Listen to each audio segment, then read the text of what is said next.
Assalamualaikum warahmatullahi wabarakatuh. Selamat siang, Mas dan Mbak Aslep PTK.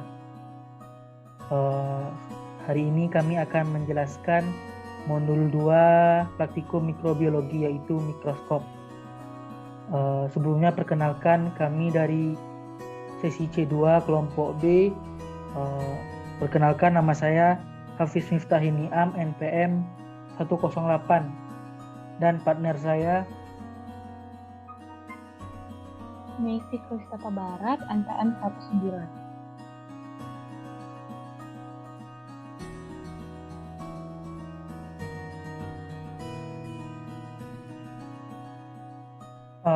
Kemudian hal yang melatar belakangi kami untuk praktikum ini ialah salah satunya yaitu karena kami seorang engineer atau seorang teknik kimia, kami sangat membutuhkan untuk melihat zat-zat atau barang-barang yang berukuran kecil berupa mikroba dan lain-lain. Nah, oleh karena itu perlunya pengecekan ditujukan untuk mengetahui kualitas suatu barang dan mengetahui jarak antar barang tersebut atau benda-benda tersebut.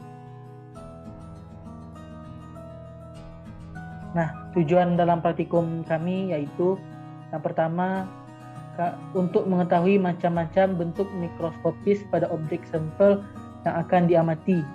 Kemudian, untuk mengetahui prinsip kerja penggunaan mikroskop. Kemudian, untuk mengetahui bentuk-bentuk mikroorganisme pada percobaan.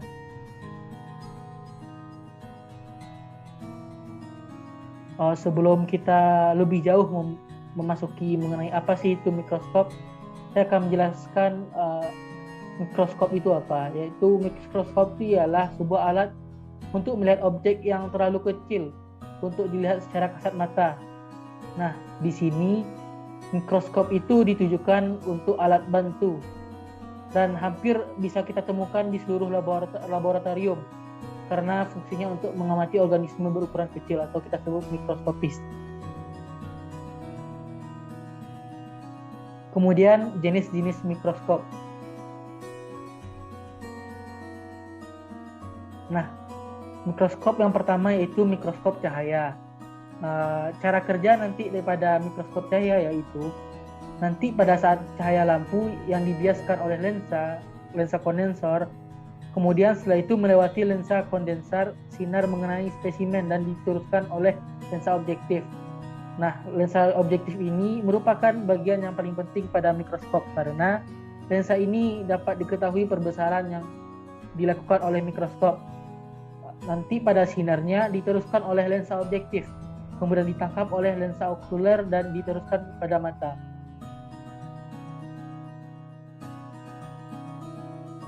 Yang selanjutnya adalah mikroskop scanner elektron.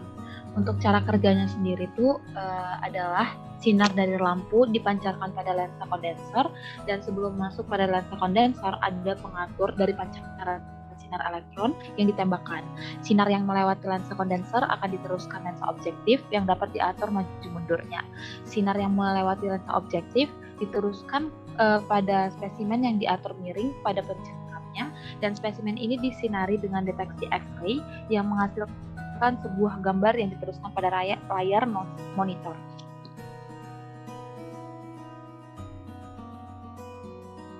Yang ketiga adalah mikroskop transmission elektron atau TEM. Jadi elektron yang ditembakkan dari elektron gun yang kemudian melewati dua lensa kondenser yang berguna menguatkan dari elektron yang ditembakkan. Setelah melewati dua lensa kondenser, maka elektron diterima oleh spesimen yang tipis dan berinteraksi. Karena spesimen tipis, maka elektron yang berinteraksi dengan spesimen akan diteruskan pada 3 lensa, yaitu lensa objektif, lensa intermediate, dan lensa proyektor. Hal yang perlu diperhatikan dalam menggunakan mikroskop yaitu yang pertama, untuk lensa-lensa objektif okuler bersihkanlah dengan silol dengan menggunakan kertas penghisap. Yang kedua adalah Sebelum memakai, amatilah apakah preparat mikroskop sudah bersih dari debu atau kotoran lain, misalnya lensa, cermin, kaca, objektif, dan lain-lain. Bersihkan dengan kain yang halus atau kapas. Yang ketiga adalah bila kita menggunakan serta merawat dengan bila kita menggunakan alat, maka kita harus merawat dengan sebaik-baiknya alat tersebut. Maka sebagai imbalannya, alat itu akan memberikan hasil yang baik pada kita. Yang keempat adalah setelah selesai memakai mikroskop, bersihkanlah kembali lensa, deck glass, dan lain-lain. Selanjutnya adalah bagian-bagian mikroskop. Yang pertama itu ada kaki.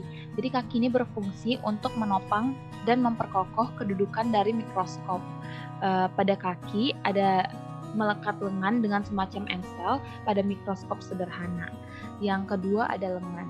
Lengan ini dengan adanya ensel antara kaki dan lengan, maka lengan dapat ditegakkan atau direbahkan. Jadi lengan ini dipergunakan juga untuk memegang mikroskop pada saat memindahkan elektron. Yang ketiga ada cermin, sumber cahaya.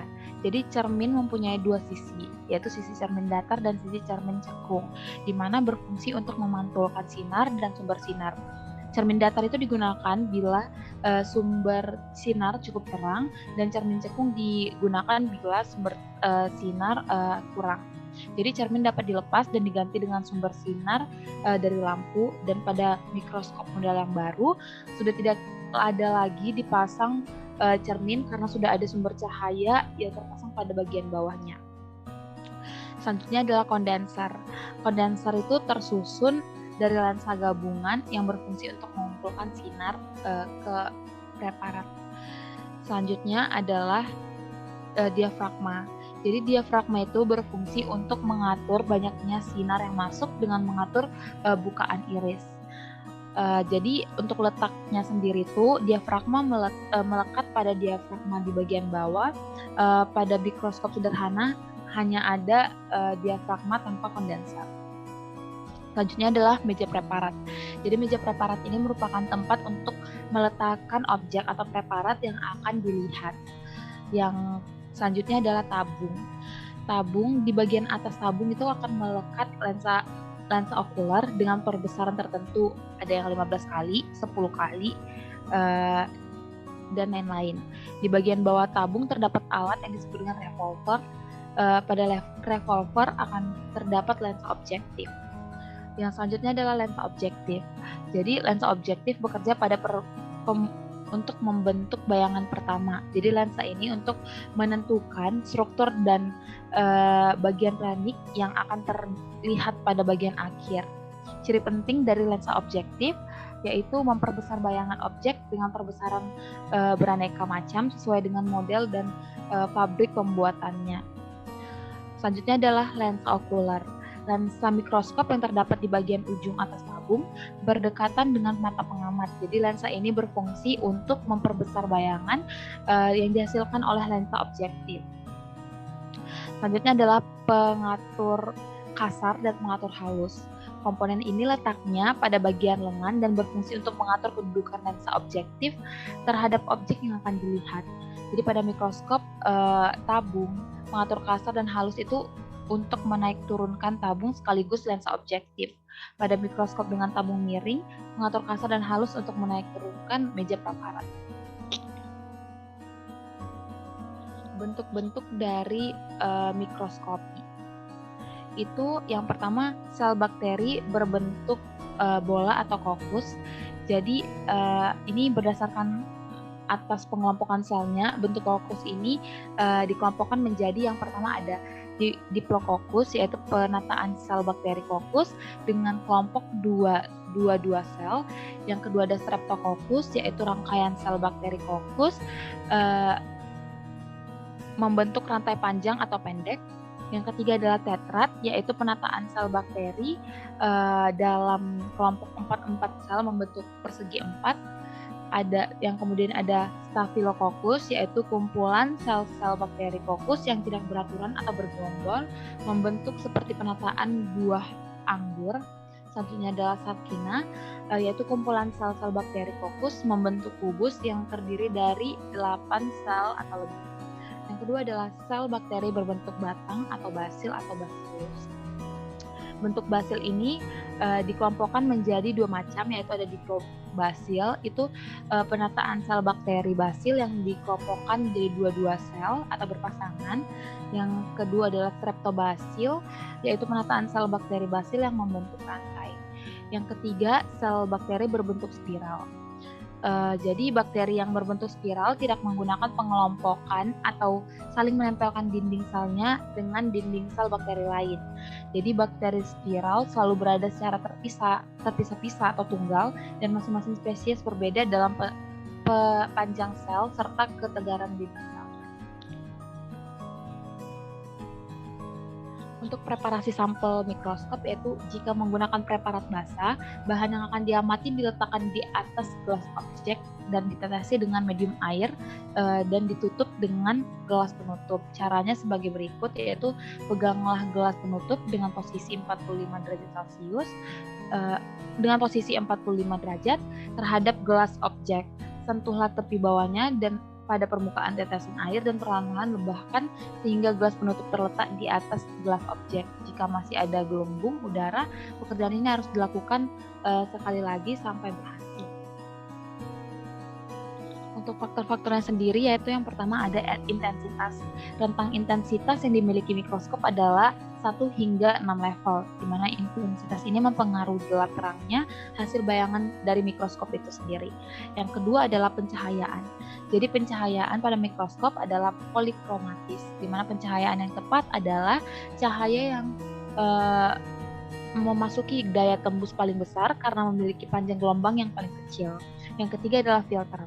Filter memiliki berbagai macam warna seperti merah, jingga, kuning, dan ungu, dan digunakan untuk menyaring berbagai warna yang terdapat pada bahan.